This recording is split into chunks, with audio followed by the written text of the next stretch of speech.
This is my No Matter Live. We got Michelle Hope here. Hey, thank you guys. Here, I feel so honored, honestly. I don't know how much y'all know that this took a lot of hard work to get into. It's a lot of work to make sure y'all have a good experience. I wanted to make sure that y'all took value from this, you know what I'm saying? So I want to thank y'all for coming out. The support is never unappreciated. It's always appreciated. I want to thank y'all for coming through. We got a dope show for y'all tonight. I hope y'all take advantage of the free food, the free liquor, take advantage of the photo booth. No, it ain't. All of it ain't me. Hey, look, everything is free for y'all tonight, so I want y'all to take advantage of that. You know what I'm saying? My clit. Sorry, guys, I'm just looking for my clit in the bag. That's all I'm trying.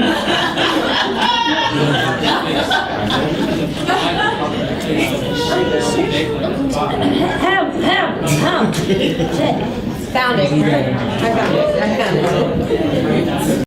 Tonight, this is the live edition of My No Matter podcast. We got the sexologist, the beautiful queen, the educated queen, Michelle Hope. Thank her for coming through. Can we give a round of applause for Michelle?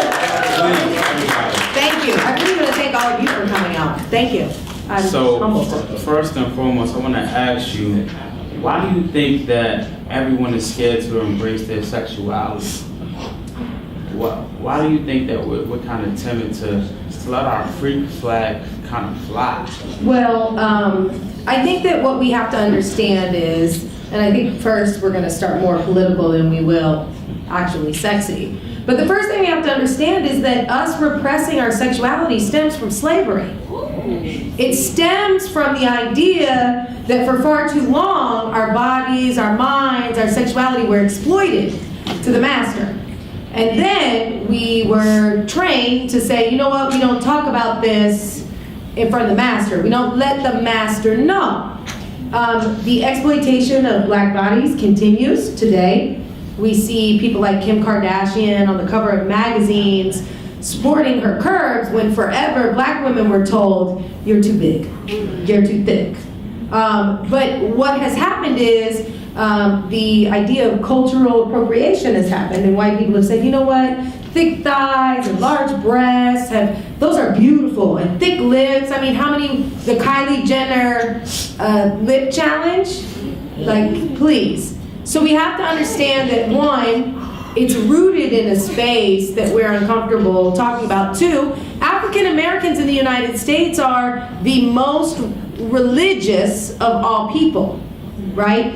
And in the church, we view sex as something that is sinful, especially prior to marriage. And then I think thirdly, we just don't have people talking about sex and sexuality like we should be. There's not enough Elaine Welterworth or Angela Rye talking about sex and sexuality. Not to say that they should, because that's not their lane. But there are not enough of us who have decided to move into this space to be able to have high-level conversations about sex and sexuality. And then finally, but most important during right now, pornography. Pornography has skewed our understanding of what sex between two people is. And in the industry itself, and I have friends who are in the industry, I have friends who are providers, what most people call sex workers, but in spaces like porn, we are continually exploited and fetishized, right? And until we start having dialogue or a high level of discourse around understanding sexuality, we will not be able to break free of the chains of white supremacy when it comes to our sexuality. And I mean that really honestly. If we're not talking about it and we're not making it the forefront of what we want to have as equitable, we don't get the research done, so we don't count there, and we don't have these conversations. Think about it like this. HBCUs will put together a class about Beyonce, but will lack in classes around human sexuality. Why is that? And then you add to that the idea that when it comes to STIs and HIV, Black people disproportionately represent those who are infected. We're not getting tested. We're not talking about testing. We're not doing the work to understand that, one, we're fucking, right? But we're having no conversations about it before we start fucking. We just fucking. And to all the men out, well, I'm gonna go with that. We'll go with that. We'll get deeper later, but go on with that. And that's kind of interesting because we never really had that conversation of what's your status. You know what I'm saying? I think that's kind of a scared question that we ask. We never really dive in deep into sexual history. We just really want to get into it. You know what I'm saying? I think that's a question that should be asked because it's like that can really hinder a relationship, a potential relationship, just sexual history. You know what I'm saying? Like just getting involved in that because that stops a lot of. It can hinder a potential great relationship. You know what I'm saying? I don't think we really take into account how much of importance of sexual history is. Well, I think that's because a lot of us have experienced sexual trauma. And we're not comfortable talking about sexual trauma. I was blessed with the opportunity to work with Charlemagne. If anybody heard the Brilliant Idiots interview, it was all about sexual assault. Not only am I an individual who's experienced multiple sexual assaults, I'm an advocate, I'm an activist, and I'm someone who stands up for people who have experienced that. And I think in our community, what we don't do is acknowledge the trauma we've experienced, right? And I don't just mean that for the women in the room. I'm most specifically talking about the men in the room. You would be shocked at how often I go to bars. I'm at happy hour, like, hey girl, hey. And then somebody asks, well, what do you do? Oh, I'm a sexologist. I study human sexual behavior. Cheers.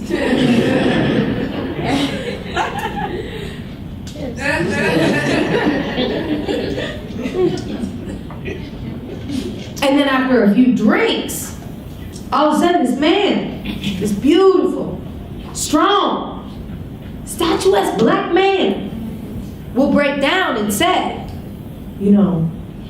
I was sexually assaulted by my babysitter.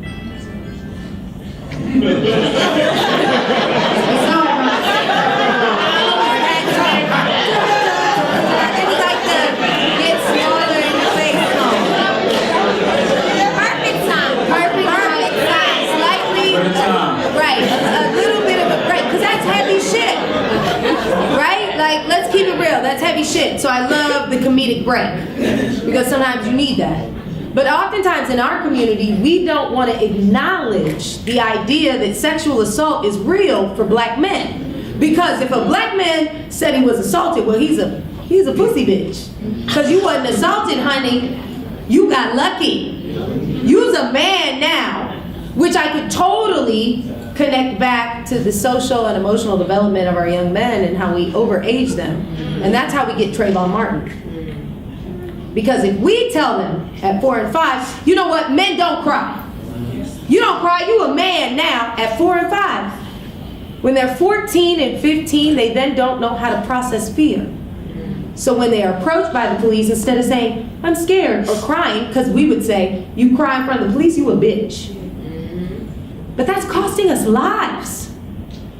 That's costing us beautiful lives of Black men because they're displaying toxic masculine behaviors. They're scared. So instead of being scared and saying, I'm scared, they want to say, fuck the police, let's fight. And you know what? I just want to say this. A lot of people don't know this. I'm not just some figure on Instagram. I work full-time in nonprofit. I've been a teacher for 17 years. I've worked in Compton. Oakland, Los Angeles, most specifically South Central, and now I work in Harlem. And I teach human sexuality, reproductive health. And the ideas that we are passing down to these young people through social media, through the shit we post, we're ruining a generation. And we don't even know it because we as black people, we don't want to talk about sex.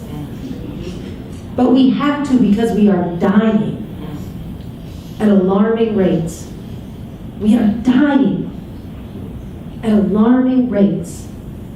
And it's up to us to continue these types of discourse so we can learn from each other, so we can unpack that baggage, and so we can learn to move forward in a space where we can heal, not only ourselves, but our community, through understanding how sexuality connects to every single part of our lives and every decision that we make. So let me ask you some, Michelle. Why do you think that we're so scared to just know? Like, I think the fear of knowing scares people more so than not knowing. So why do you think that we're so scared of just knowing our status and knowing where we stand in society versus not knowing? Because I think a lot of people are just, they move through society with just, they're comfortable with not knowing how they're moving and not knowing where they stand as far as sexual status goes, and as far as like their health. But it's just like when they find out what's really real, that changes the whole perspective of how they were previously moving. So why do you think we're so scared? I think, this goes into a deeper issue. The idea that we in the black community, we don't want to recognize mental health as an issue, right? Like, mental health is important to our entire health, right? But we are the least likely to go to therapy. Now, I understand sitting across from a white man, telling him your issues is difficult, right? And when you look at statistics on the amount of mental health professionals that are people of color, you're looking at about less than 5% of professionals in a mental health space that are licensed that are African American, right?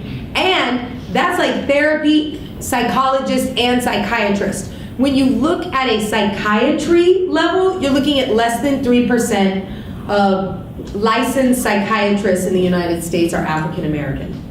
So I get it. It's difficult for us to want to seek mental health. But when it comes to your physical health and dealing with processing, having an STI, being HIV positive, right? You have to go through that with more than one person. It can't just be you. It can't be, I got this. It can't be your family. Again, I'll take it back to the church. In the late 80s and early 90s, the black church failed us with the HIV/AIDS epidemic. They called it a gay disease. And then they would shun those of us who identify as queer. And I just said it, those of us who identify as LGBTQ. They told us we were sinners. They told us we were not welcome in the church. And unfortunately, that was the time we needed the black church to stand up for us. Because that was the connection to the community, right? And I'm not here to judge anybody's religion. I really am not. But when you think about how we as African Americans find community, we oftentimes find it in the church. So I look to spaces that are inclusive, because HIV is not a gay disease, and I'm only saying this because we're talking STIs and why aren't people getting tested, and statistically, African Americans are still topping out at the highest new infection rates every year. Every year. And that's kind of interesting because I want to talk to you about, I have a homegirl that she lost her boyfriend because she contracted herpes, and it was so different that she or her boyfriend didn't know how to kind of like deal with it. So I want to talk about the stigma behind herpes. Okay. So I think that kind of gets misconstrued within society. All right. I'm gonna spill the tea or the douce. All right. First of all, 80% of the sexually active adult population in America has oral herpes. Damn. What? Yes, bitch. You too. You got it, and I do too. But like, here's the deal. So oral herpes. So there's two strands. You have oral herpes. You have genital herpes. Oral herpes, ironically enough, most of us didn't get it from fucking. We got it from puss puff pass, bitch. You got it from smoking weed, drinking after somebody, sharing a fork. That's how the majority of people get oral herpes, right? Now when it comes to genital herpes, first of all, let me tell you something. A condom is not gonna protect you from herpes. Herpes is a skin-to-skin virus. It is not a fluid virus, right? It's interesting because a lot of people don't understand that. They don't understand that you could be, honey, you and me, we could be like, hey, bitch. I'll be like, let me get in that pussy. You be like, let me get in that pussy. And we like, woo. And right, skin to skin is what spreads it. Skin to skin. So, I mean, I could be like, hey, over here. And then I could be like, hey, watch me click myself here. And if I've touched a person's genitals that has herpes, and I then touch my genitals, it's called skin shedding. That's how we pass herpes on to another person, when you are skin shedding. Now, although we know that most times you have to be in the skin shedding phase. That's right before you have an outbreak. That's when you get a tingling sensation. You might have a little bit of an itch in your genital area right before an outbreak. That's when you are most contagious. However, you can still pass herpes even if you don't have an outbreak. But let's be real here. Herpes is not a fucking deal breaker. It's a minor inconvenience. And Wait a minute. Wait a minute. What do you mean that's not a deal breaker? Like that is a deal breaker. For me, that is a deal breaker. but I always like to ask this question. What would you rather? And this is no disrespect to anybody who has children. 5 baby mamas or herpes? 5 baby mamas. Herpes, get your bell track subscription filled. Fuck that. Give me 5 baby mamas because I don't want that shit. Well, I'm gonna tell you this. And I'm taking care of all my kids. Fuck that. I'll tell you this. Honey, you can keep your motherfucking baby mamas because the herpes ain't gonna kill me. Hell Nor will it no. drain my bank account. Oh, but a hell fucking baby mama can. And here's the deal. What we have to understand about herpes, it's not a deal breaker. Here's the deal. Herpes is a great, my gynecologist, I had a long conversation once with a gynecologist, mine or otherwise. And the individual told me, my husband has had herpes for 22 years. I have 3 kids with the man, and I've never had an outbreak. Now, you, more times than not, you are only contagious when you are having an outbreak. A lot of people have the herpes virus, but do not have outbreaks because you only get outbreaks when your immune system becomes compromised or your stress levels spike. A baby mama is there forever. And if you got 5 of them motherfuckers, I would take herpes any day. All right? Hell no. Hell no. Like, Give me all 5. Hell no. let's see who looks older later. Because I bet it's not going to be me with my motherfucking herpes infection. I'm going to tell you that right now. I'm going to stay right. But listen, again, I'm not bagging people with multiple children's mothers. But I want to convey to people that herpes is not a deal breaker, and that if you have herpes, you're not gonna die. But please tell the people you're dating, I have herpes. Because I feel like a lot of people, they hear that and they're like, oh shit, I'll tell her about my 5 baby moms, but I ain't finna tell her about this herpes. And let me ask you that, infection. Michelle. Why do you think people so scared to admit that they have that? Hold on, wait a minute. Beautiful woman right here would rather 5 baby mamas. I damn sure will. This is why people are afraid. But if you got that shit, you need to say you got that shit, and you should not be fucking raw. If you got that shit. It doesn't matter if you're fucking wrong. And if you messing with somebody, if you got herpes, you need to let everybody know who you talking to or whatever that you got herpes. I have a funny story about that actually. Because you know I got a lot of stories. So I once met this individual through a friend. And they were like, oh, you should meet my friend. They're pretty cool. And I was like, okay, cool. I'll meet your friend. And then I met the friend. And I was like, oh man, I'm going to add you to my friend list. And actually, I was in my grad program and I needed subjects to write about my thesis. I wrote about mixed people. I'm biracial. This person was biracial.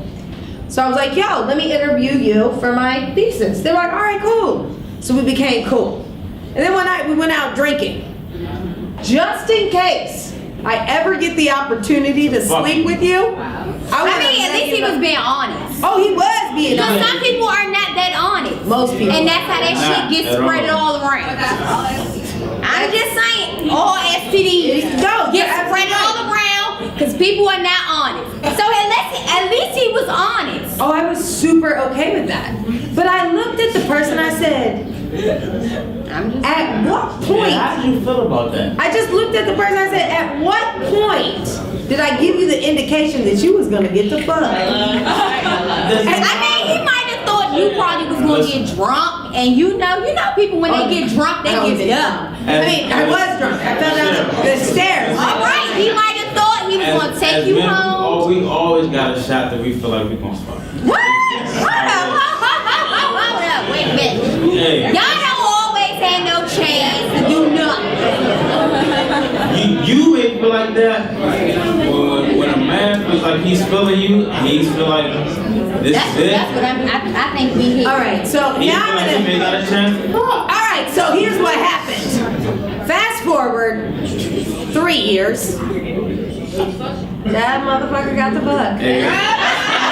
And he was good. Anyway, but I already knew, not to say I got herpes, I didn't. I mean, I've never had an outbreak, but it's just the fact that that person just put it out there. They just said it. And in that moment, I was like, why are you telling me this? Nobody asked you anything, but the person put it out there, so I did appreciate it. So herpes is not a deal breaker. It's, again, a gynecologist told me it's a great barometer for your health. Because if you're getting outbreaks, that means your immune system is weak. You're either too stressed out, you're not getting enough sleep. If you have a healthy immune system, not only will you not get outbreaks, but you also won't pass it to anybody. If you're thinking about taking some type of over-the-counter supplement that can reduce, whether you have oral or genital, lysine. Lysine is an amino acid. You can get it at the drugstore. It also helps rebuild muscle if you work out. It's a vitamin. It's super cheap. Do about 1,000 milligrams a day. It can definitely keep the herpes at bay. But additionally, Hold up, pause, wait a minute. Why would you want to take that risk though?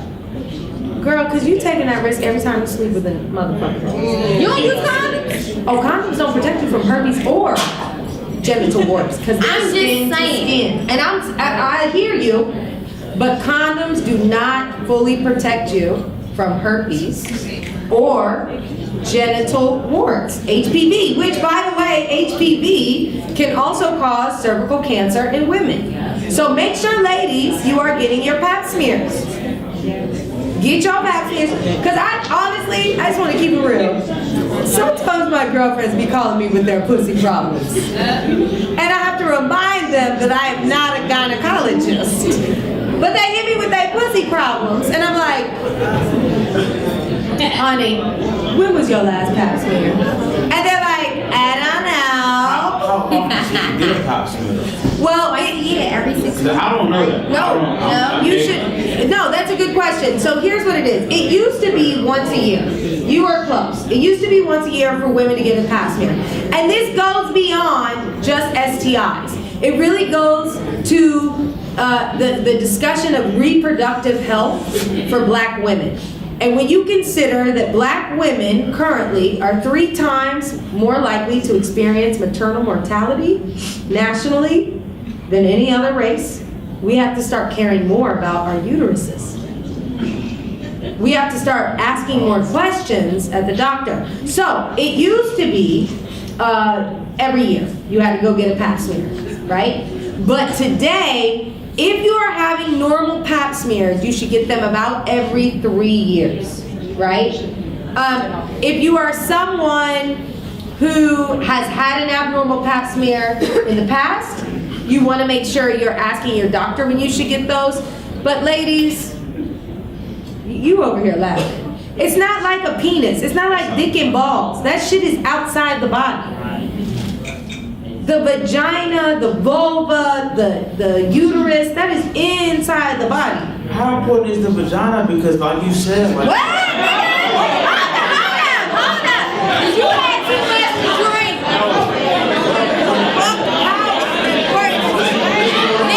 You got everybody all round up. What do you mean, how important is the vagina? What I'm saying is that a lot of women don't really look at their genitals. Oh no, he's right. We're not looking at our pussies. And men too, like a lot of We're men not don't looking look at at it. what they got. You know what A I'm lot saying? of people. A lot of people Remember. are willing to what they have outside. Listen. I look at my stuff. Honey, I don't just look at it. Sometimes I put my finger in it and Okay. roll it around. I do a taste test to make sure that I'm shit not doing a taste test, but I do stick my fingers and I look. I be smelling my candies. I be making. I do that. I know you do too, girl. I see you. Because you gotta make sure everything is fine down here. It's inside, okay? Right. So let's talk about smell. And let's talk about pussy. Yeah, let's talk about smell. Let's talk about smell. Let's talk about it. Niggas smell too naughty, don't play. I want to know about women. Let's talk about women. This is niggas' history. Okay, we talking about everybody. Niggas smell too, okay? Yes, Let's they speak do. on it. Let's speak on it. We got the queen. All right, so first and foremost, to any cisgendered, heteronormative men that are watching, pussy does not smell like fucking free show. It doesn't smell like strawberries. It doesn't smell like fucking mango. It smells like pussy. And everybody's pussy has its own scent, and it should be honored. They got a stench, right? Like, It's not a It's stench. not a stink. Hey, if you fucking somebody with a stink, you need to stop. You need to stop. You fucking somebody with a stink. Okay? It does not. Stink is not the right word. It does not have a stink. It's not a stink. It has its own unique smell. Yeah, Everybody's aroma. vagina has its own unique aroma. It does not have a stench. And if your shit got a stench, you need to stop fucking them and they need to go to the doctor. I'm just, again. Stench is not, that's the wrong word, no. Tomato. All right, first and foremost, I feel like men, your taint smells, your asshole smells, your fucking balls smell. Okay? Oh, not yes, I heard yes. Because they smell. For women, what we have to understand is a couple of things. The aroma or scent, not stench, of our vulvas and vaginas coincide with our menstrual cycles. You have to understand that there are reasons. Like, are you guys aware that a woman's body shape actually changes? Like the idea of a menstrual cycle, those 28 days is so beautiful. Like there was a study done, right? A study done with female exotic dancers. And this is amazing. And they studied female dancers for multiple months. And what the study found was when these women, these artists, these performers would ovulate, they made more money. Yeah. Because their scent, their stench, as this motherfucker would say, was getting that coin. That's right. Because we have to understand that the idea of procreation is very human, like the base of human existence. You know, those aromas, those scents, they give off pheromones. They attract the man, and additionally, our actual body shape changes slightly during the 4 to 5 days that we ovulate, right? Our waist, no, not when you ovulate, honey. Your waist appears smaller and your breast bigger because it is trying to attract the opposite sex to procreate. So, additionally, with your scent changing during different periods of your menstrual cycle, so does your discharge. But let me say this. For those of us who may or may not be on hormonal birth control, changes everything. And I'll be real. I'll put my own business out there. I am not a fan of hormonal birth control. I never have been. But last February, you know, I teach. I'm out here preaching. Like, oh yeah, the IUD. So I got an IUD. How did that work out? I got a hormonal IUD. First of all, I had the worst fucking acne I've ever had in my life for the first 6 months. And additionally, I will totally disclose this, and I just am saying this for all the men that are in here who don't have to take fucking birth control. You don't have to put fucking fake hormones, synthetic hormones in your body to keep you from getting pregnant, and we as women are taking synthetic fucking drugs to keep us from getting pregnant because you don't want to use a condom because it doesn't feel the fucking Well, same. not all women take birth control. A lot of us do. I don't. Well, good for you, honey. But there are a lot of us that do. And I want to say this. It changes our body chemistry. You don't? Okay. We really want to fuck, bro. Of course you do, because it feels better. You just nasty. I'm a nasty You nigga. just nasty as shit. You nasty. I'm a nasty nigga. I won't even hold you. You just nasty. You want to fuck raw. I mean, everybody want to fuck raw, but you just nasty. And you nasty. Sex should be nasty though, right, Michelle? I mean, it's not sex not supposed to be like pretty, like, oh, okay, we want to do it like this. But you just nasty as shit. You want to do all the nasty shit. I do. You eat ass, lick toes. You get all nasty. You just nasty. It's nasty. You fuck all types of people with no condoms and shit. You just nasty. You use condoms. Okay. That's okay. Clarification. No, he uses condoms, It's a but difference he's still between being nasty. nasty and different. You not using condoms don't make you different. That make you nasty too. Nah, it makes you different. Michelle, people not. I just want to say, in my world, nasty is classy, baby. Nasty. Yes.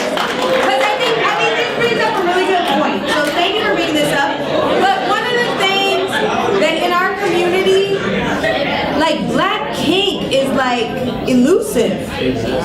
Like, you know, black kink is amazing, right? Again, I don't have any problem disclosing certain things about my existence and certain things about my experience. I've been to sex clubs, and actually, I was not let into a sex club because I was black. A sex club, is that like an orgy party? It's like a swingers. I mean, like, it was a swingers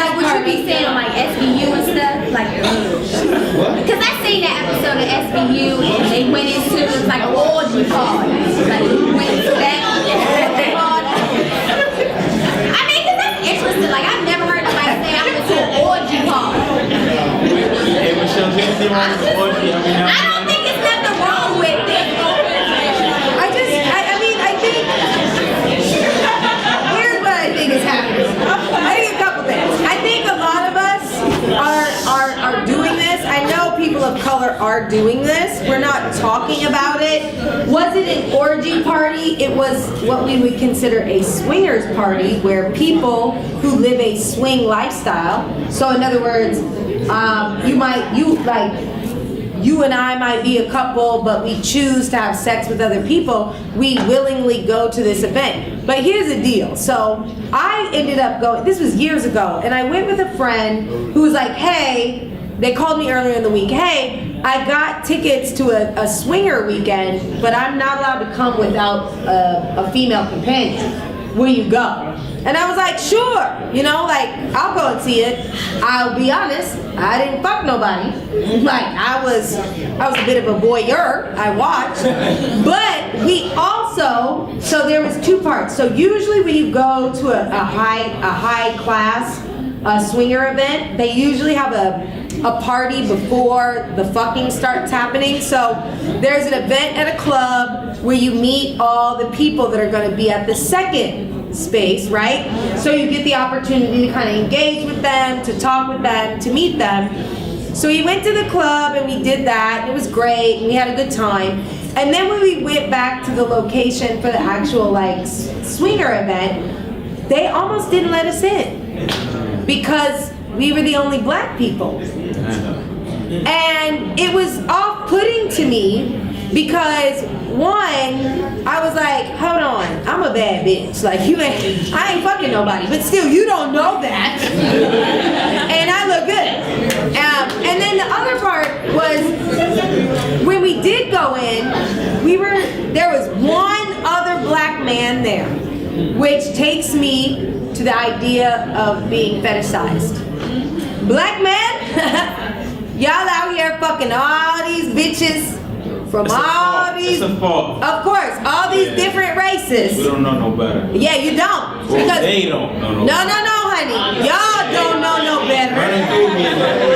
I've only fucked black women. I'm just saying, and I'm not. This is to a white woman. And I'm Stop that shit. I would never do that. And I'm not saying this to say that you shouldn't experience other things. I already feel like they got the juice in the squeeze. They probably don't, because they don't do their Kegel exercises. Yes.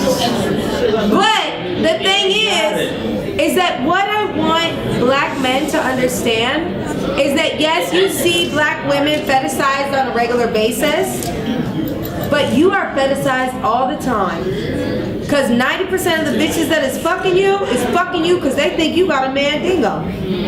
Especially if you having sex with women of other races. And all y'all niggas ain't got no mandingo. Thank you. That's my point. Okay. That is the exact point. Don't be looking over here, no. That is the point. Like, You heard what I said.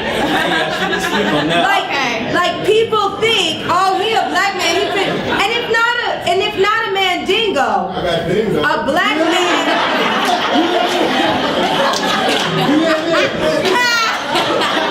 If not that, a black man, he knows how to fuck. Because black men, and this goes back to, and here's the real tea, right? So I'm looking around, I've seen a lot of millennials in the room, and I look at the future of how we can shape black society, right? But the idea that a black man knows how to fuck because he's a black man, but wait, beyond it bleeds into rape culture. It bleeds into the idea that men's rock hard cocks are speeding bullet trains that cannot be stopped. So if a woman says yes and then she thinks she's a thought, she decides to stop. And he will not. That is rape culture. But the power of dick. Have you paying rent? Have a chick paying for food? It will. Nagi, what the fuck is you talking about? My dick has got me playing milk. And let's face it. That's why you ain't got no girlfriend. Cause you got a problem. He's 25. How old are you? This boy's brain just finished I'm growing. young, right? I still got time, right? Listen, PYT. I'm way over you. I'm gonna tell you right now, the fucking you doing at 26 ain't gonna be the fucking you doing at 36. Okay? I'm just saying, anybody in here who is a grown up, We got some grown-ups in here. you sit next to one, bro. Okay? Okay, Michelle, let us know. Listen, y'all get excited. Listen, a couple things. As you get older, sex is gonna change and you're gonna get less of it. Honey, let me be real. I done put miles on this pussy. Miles. At least you honest. You honest about it. That's good. Hey. If you ain't got a whole face, you missing life. No, you're not. You don't have to go through a whole phase to experience life. Listen, Michelle. You haven't been slutted out in life. So you gotta go through define whole phase, Michelle. Slutted out. Banged You out. don't have to go through that to experience life. Michelle, speak on that. I mean, again, 17 years in the classroom, I'll wait. Because all you need is to talk. She'll wait. The fuck is a whole phase? This is rape culture right here. No, We're perpetuating Say it. that. I wouldn't say Colby, Nargy. You over here perpetuating rape culture. You over here perpetuating rape culture. It's not. I don't believe you What should go is a through whole phase. phase? Nargy, Let me explain, that because to you Let said me explain that to you. This is rape culture. Look at us. It's not rape culture. That's the thing. Explain, Nargy, because you want to know. A whole thing thinks it has to do with like sex. It's not about sex all What the is it time. about? It's about getting to know yourself. It's about dating multiple people at a time. If you date multiple at a time, people call it a hoe. Nigga, you crazy. That is a whole phase because you get to know yourself, and not only are you getting to know yourself, but you get to know multiple people as well. But getting to know yourself, how does that make you a hoe? Because you're getting to know yourself. If you're getting to know yourself, you shouldn't be dating multiple people because you're getting to know yourself. What are you talking about? You get to know multiple people as well. No. You said you getting to know yourself. You getting to know yourself. You shouldn't be out here dating multiple people because you getting to know yourself. How do you find yourself? How do you find yourself allowed to be a partner if you're not getting to know other people? That's a part of a whole phase. Okay, You're well. getting to know personality, people that you can interact with, and you don't want to interact with. Can you speak on the whole phase, Michelle? You're more educated on this. So can you speak on Because that? you asked me. I feel like I started, and then y'all motherfuckers cut me off. Sorry, sis. I'm sorry. Okay, again, what the idea that we will call a woman or man a hoe because they are experimenting and exploiting their sexuality is fucking rape culture. How's that great culture? Oh, now we got people clapping and shit. Stop. Because rape culture is the idea that you will marginalize an individual's experience with assault because you deem them less than, less moral than, or what was she wearing? How much did you have to drink? Again, I don't give a fuck how much you had to drink. So it's not nothing wrong being a hoe. How should It's not a hoe. Damn, you missing the whole point. She just basically said, why is you calling yourself? The idea is that it's not, honestly, it's not really, it's the idea of what is a hoe. To be honest with you, the things that I would identify, first of all, the very definition of a quote-unquote hoe is somebody who is a sex worker. And currently, hold on, there is current legislation that is moving forward that we need to be aware of that will directly impact those who are sex workers. And sex work is work, especially when it is done without any type of coercive entity. Sex work, we will not call it that. What do you call it? It's called sex work. And people are referred to as providers. So please remove the word prostitute from your lexicon. So they call sex workers then. Or providers. Provider. Doing sex work. And that, here's the deal. Let me be very honest with you. There are people, like right now, I'm becoming frustrated because we are so, like I can tell in this group, we know so little about sexuality. We are ignorant. It's like you want to fucking hide something from a black person, put it in a motherfucking book. Because the very idea that we're still calling individuals who are providers prostitutes, and we in fucking DC, you know how many bitches is paying mortgages, providing services for individuals in this community, and it goes beyond. It goes, hold on, it goes The beyond. trannies be down K Street. Stop. Whoa! What the fuck you not gonna do is use that term with me on a panel. Hold on. And oh no, boo, because I'm finna snap. Last year in 2017, 28 trans women were fucking murdered, and the majority of them were black. And you over here calling people trannies? The fuck out of here. You should be ashamed of yourself, people. You all want to hashtag Black Lives Matter. You want to hashtag Me Too. You want to hashtag Time's Up. But you will not stand up for your fucking trans sisters? The fuck out of here. They are a part of our community too. 2017 was the most deadliest year for trans people. The majority of them were black, murdered by their brothers. Beyond that, we are in month 3 of 2018 and we've already seen 6 trans homicides. I apologize if you think the way I just came off to you was a little aggressive, but I will not be a part of anything that does not stick up for all people of color. Race, creed, sexual orientation, I don't care. They are my brothers and sisters too. And they are the most marginal. They are the most marginalized sector of our community. When will we stand up for them? When will we hashtag for them? Because it's not a choice. People are born this way. People, and this is why we have these difficult conversations.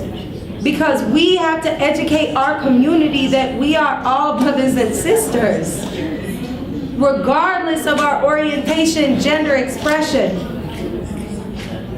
So before we get into the Q&A, I want to ask you, and this may be a change of conversation, but I want to talk about masturbation. I want to get more into that. I want to get more into dick and pussy. Can we talk about how to eat pussy real quick, please? We done been on some sort of political ground. We done gone on place. I brought all my toys. I was like, Listen, can you talk about how important?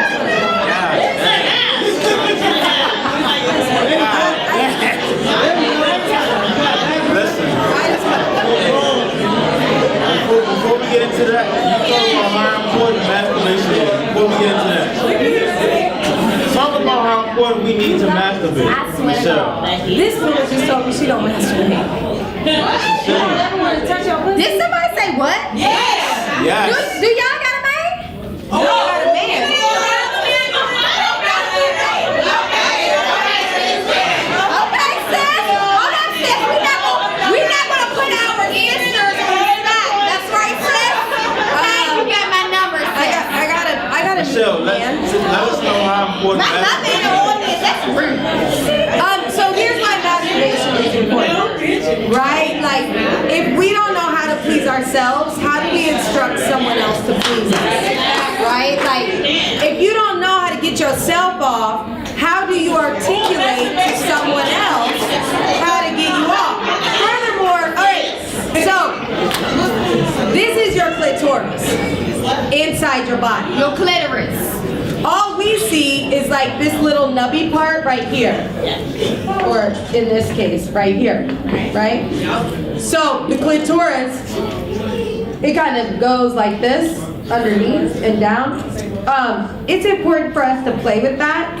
So, and men, it's super important for you to, you know that the clitoris extends almost 4 to 5 inches inside the body? Oh. There's a whole lot of clit, y'all motherfuckers. But let me go to the dick right quick. This is a dick. This is a pussy.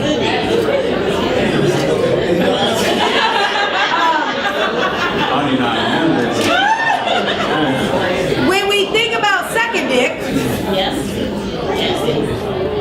what we need to remember is, so the clitoris, this is the clit, and all of us start out with the same parts. Did you know that?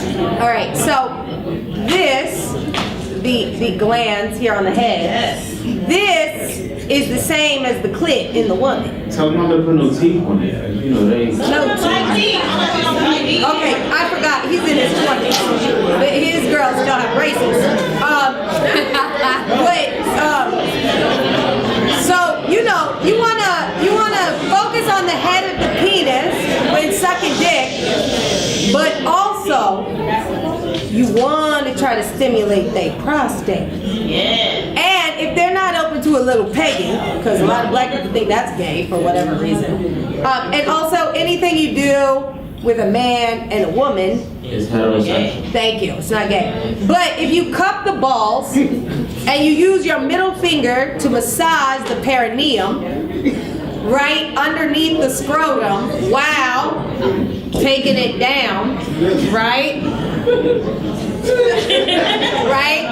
So if you can do that, you'll be able to stimulate the prostate. And if you can stimulate the prostate while giving someone oral pleasure or even a hand job, they will probably experience the most orgasmic, the most intense orgasm ever. But if you have a heart condition, I would advise you to talk to your doctor prior, because you're laughing, but a prostate orgasm can cause heart attack.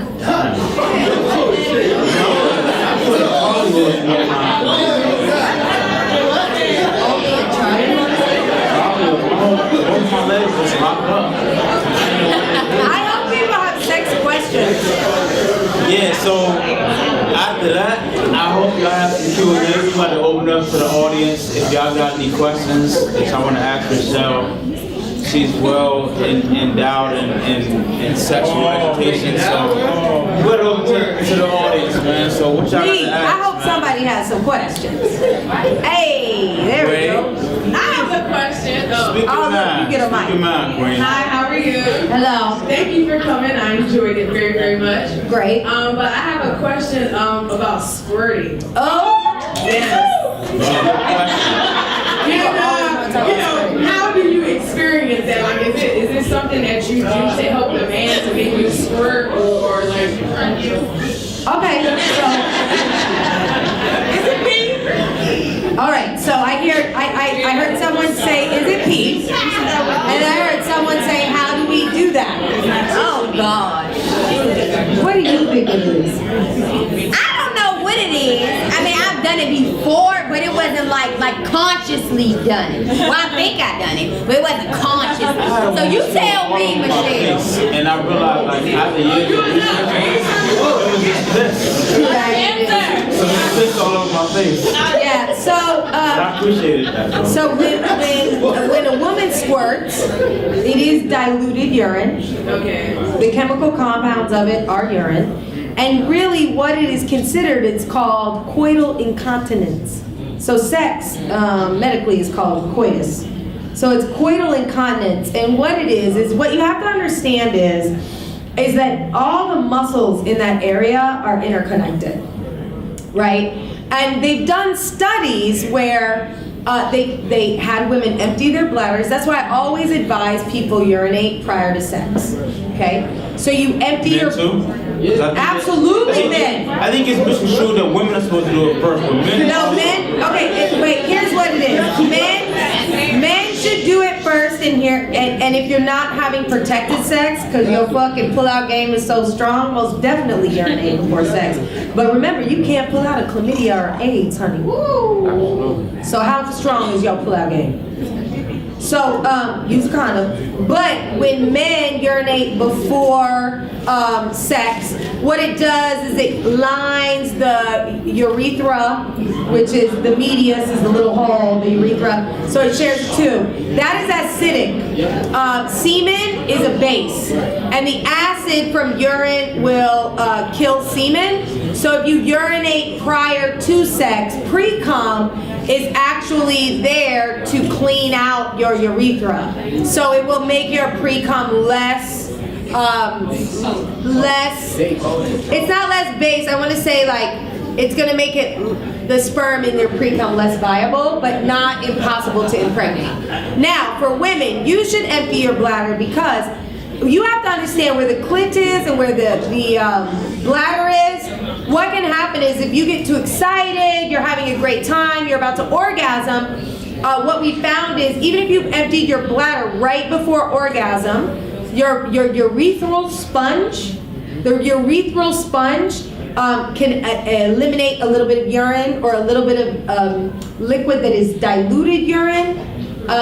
It doesn't smell the same. It's not gonna smell like pee. It probably won't be yellow, but it is chemically made up of diluted urine, okay? And that's okay. So all you motherfuckers out there talk about, ooh girl, I'm gonna fuck the shit out of you. Your goal should be to fuck the piss out of me, really. That should be the goal. Because that's when you know I came hard. But it's totally normal and it's just a part of sex. It's messy. Now, can you talk about sexual chemistry? Because I don't think that's something that gets talked about a lot. So as far as like, I think so many people get caught up on just fucking and they don't really understand that you don't really have great sex until you got sexual chemistry. Like, if you can really like enjoy somebody after you nut, Well, that's so important. If you can't really enjoy somebody after you nut, it's not. It's I like really how, sex. so what you're talking about after nut, it's called, so it's called aftercare, right? Yeah, So this okay. is really popular with people who practice BDSM. So after you orgasm and after you have sex, you should probably check in. Now when it comes to sexual chemistry, what we have to remember is that the brain, your brain, is the most important part of sex.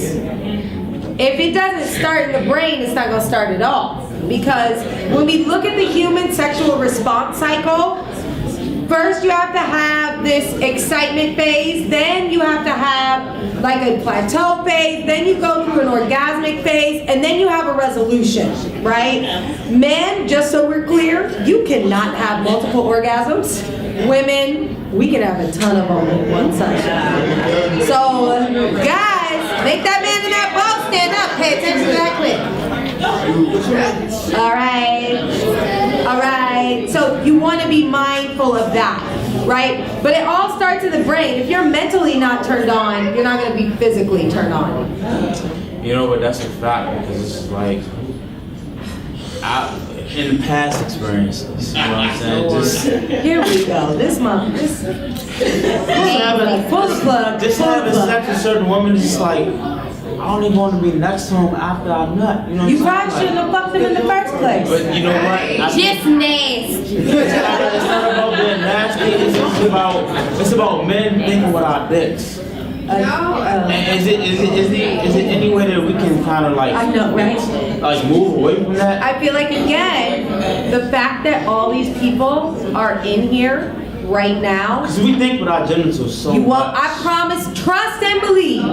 Everybody, all the men who are in here, you will walk out of here, and maybe what was said here won't leave here. Maybe you won't remember that.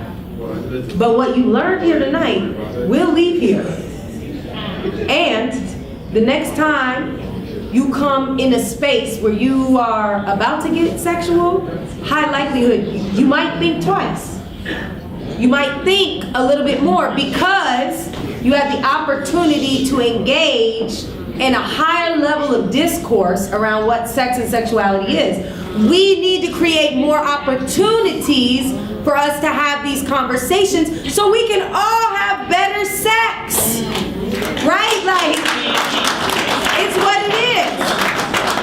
And not only that, there's a lot of spaces, and we went a lot of spaces tonight. We touched on a lot of things.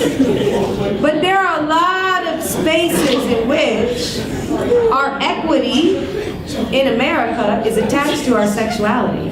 How important is genital control? What the hell does genital... Right now I'm holding my pee. Is that genital control? Thank you, Michelle. Thank you, because I have to go.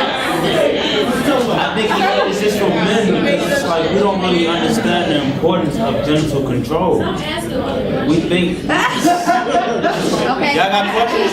If y'all got questions, then answer them. Ask your questions, boy. You got to ask them.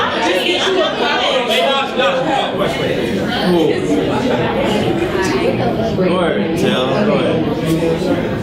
So, I just wanted to say, when it comes to, I mean, we're talking about sex, genital control, whatever that means. I feel like if I'm engaged in a sexual relationship with somebody, I don't necessarily have to be in love with them, but I would prefer there to be some sort of like, I need to enjoy my space with you because I feel like sex should be like a playground, right? You should want to be able to like go different places and do different things and explore with that person. And that there's a certain part of vulnerability that comes with that. So that doesn't mean that I have to like marry you afterwards, but like I want to like have fun because I feel like sex is like not fun if it's just like one and done. And then if you can't like do the check-in thing, that's terrible. But my question is, I think that it's very important for sex, like when for children, like starting out, I think like we're all sexual beings. Like when we're born, we're sexual. And I feel like a lot of times that's suppressed in us when we're younger, and parents are like, no, they shouldn't be doing that, blah, blah, blah, no, but it's like, this is who they are, and I think, I don't know, I guess I just want to further the conversation in that realm, because I know a lot of kids will get like, do like humping their teddy bears or different stuff like that, and people are like, what's going on? And Totally it's like, no, normal. it's just pleasure, right? Totally So, normal. It's totally normal. So I want to know, like, what are some ways that we can normalize that? Absolutely. In our children, or like have those conversations with our kids starting from a young age, so that sex isn't just a thing when they turn 16. Right, so first and foremost, great segue to plug my book. Hey! Oh, somebody bought it. You get an autograph. So here's the deal. Again, sex, this is my saying, from the womb to the tomb, honey, sex is a part of your life. Sexuality is a part of your life. Actually, we know that in gestation, boys will masturbate while they're in womb. All right? Boys will play with their penises while they are in the womb. Additionally, if you have a child under 4 and they're masturbating, please encourage that. Totally normal, right? You start teaching sexuality before they can speak when you're changing their diaper. You say, Mommy's gotta wipe your penis right now. Mommy's gotta wipe your vagina right now. And here's why. It creates bodily autonomy. And then when fucking creepy Uncle Larry, or whoever the fuck, comes up to them and is like, oh, you touch yourself there, it feels good, it's bad, I'm not gonna tell. They know, wait a minute. Mommy told me that it's okay to touch myself in my own room, by myself. Furthermore, they will be more encouraged to tell you, y'all, Uncle Larry tried to touch my willy. Nope, my penis, because we have to stop giving genitals kid names. It is a vulva, it is a penis. It is not a hoo-ha, it is not a pocketbook. And I'm telling you, 17 years in education, I've heard pocketbook, I've heard cash register, lollipop. But think about it like this. We live in a society where we move very quickly. And if your child comes home and says, Mommy, someone tried to touch my lollipop today, you're not gonna register it like if they say, Mommy, someone tried to touch my penis today. We have to protect our children from sexual predators. We do this by educating them to knowing what their anatomy is named. Would we name a fucking elbow a hoo-ha? Would we name a nose a fucking winky?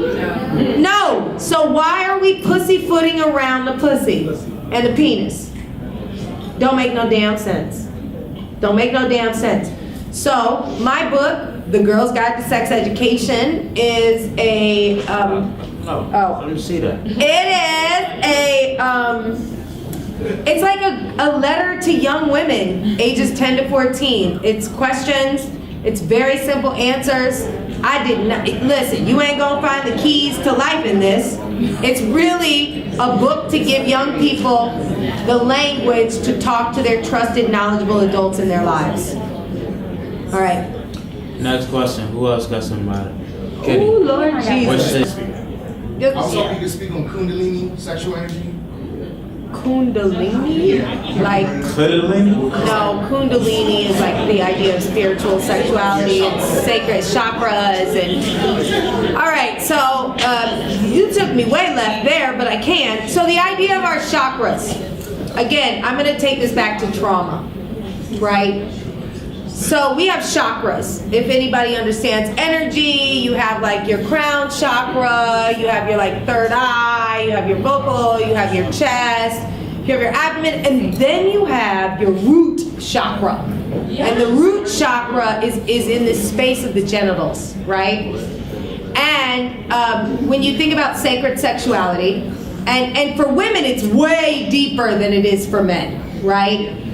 Because there's something known as a cervical orgasm. And a cervical orgasm is a deep, deep, deep orgasm that is brought on by cervical stimulation. So I know, I see you, girl. The cervix is stimulated. And that's like knocking on the door of the womb. And you wake up the womb. And then the feelings for that individual become way more intense. So I think that if you're looking at things like sexuality and sacred sexuality, you have to honor your mind and your body, which ironically enough, again, remember I told you about the miles on the pussy? Before I got into this work very, very heavy, I was a feminist, I was a liberated woman, I was like, I'm gonna get it, I'm gonna get it. And a lot of people think that as I've grown in my space as a sexologist, I'm swinging from chandeliers. But my sex life is not that exciting because it's more sacred now. Right? Not to say I won't fuck. Not to say I can't fuck. But who am I fucking and why becomes way more important. Like for you to enter this temple is a privilege. Not only because I have good pussy, but I suck a mean dick. And if you have the privilege of experiencing that, like you should know that. And I'm not discrediting anybody who wants to suck and fuck. Like I've done put my years in. I've paid my debt to society, right? How do you think I got so good? But at this point in my life, it's like I want it to be sacred. I want to share a connection with somebody. And I feel like you spoke about this earlier. We're not talking about sex before we have it, which means we're not able to have the greatest of orgasms. Yeah, how important is that orgasm? Because just based off of what you've said and what you've told Girl, me, how important is orgasm? so many women have not experienced that. No, there are a lot. There are a lot. I'm getting fucked up. But maybe it's because men. Hold on. There are different types of orgasms. There's more than two. There's many types. There's many. You can have a nipple orgasm. You can have a clitoral orgasm. You can have a vaginal orgasm. But I'll wait. I'll treat y'all like my kids. I'll wait. But what's not happening is a communication. That's what's not happening. Women lie. Women might lie, but so do men. And men, you have to understand the man's anatomy, like Viagra was made for a reason because you can give a man a pill that will flow blood to a central area and that will get them erect. The pink pill is not like Viagra. It doesn't work the same way. It's a pill for the brain. Women take anywhere from 10 to 20 minutes to become aroused. And it's much more mental than it is physical, right? And it's important for us to understand that if you want to have great sex, you also have to have great conversation. And again, men, I swear to God, we can fucking move beyond these compromised consent situations if men would understand the power of the clit and start asking women, how can I please you?